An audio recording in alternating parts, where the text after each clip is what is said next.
আমরা তো শুধু নিছক কোনো ইস্যুকে সামনে রেখে এই জোট করছি না।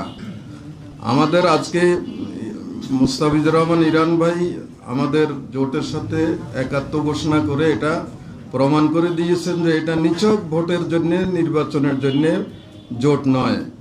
এটা মূলত 5ই আগস্টের যে ঐক্যবদ্ধ চেতনা ছিল, সেই চেতনাকে লালন করা, সেই চেতনাকে ধারণ করা, সেই চেতনার ভিত্তিতে যাতে আগামীতে আমরা একটা সুন্দর বাংলাদেশ গড়ে তুলতে পারি, সেজন্যেই এই জোট।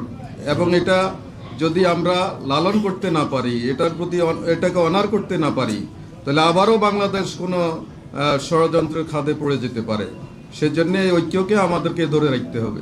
বাংলাদেশ লেবার পার্টিকে আপনাদের এই মহৎ উদ্যোগ বলবো আমি, এই উদ্যোগের সাথে আমাদের কাজ করার সুযোগ করে দেওয়ার জন্য বাংলাদেশ লেবার পার্টি কৃতজ্ঞতা প্রকাশ করছে।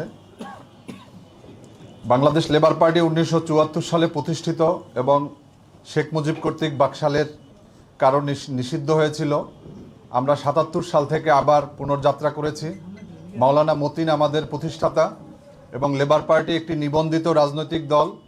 আমাদের নিবন্ধন নং 56, আমাদের মার্কা আনারস। আমরা দীর্ঘ 17 বছর ফ্যাসিবাদের বিরুদ্ধে আন্দোলন সংগ্রাম করেছি এবং এই আন্দোলন সংগ্রামে আপনারাই সাক্ষী ছিলেন। এবং জুলাই গণ আন্দোলনে লেবার পার্টির আন্দোলন সংগ্রামে আমাদের দুজন ভাই শাহাদত বরণ করেছেন।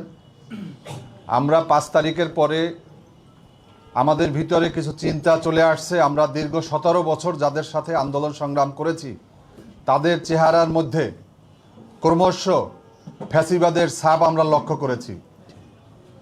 আমরা ফ্যাসিবাদের কর্মকাণ্ডগুলোকে ক্রমান্বয়ে তাদের কর্মকাণ্ডে প্রমাণিত হতে দেখছি।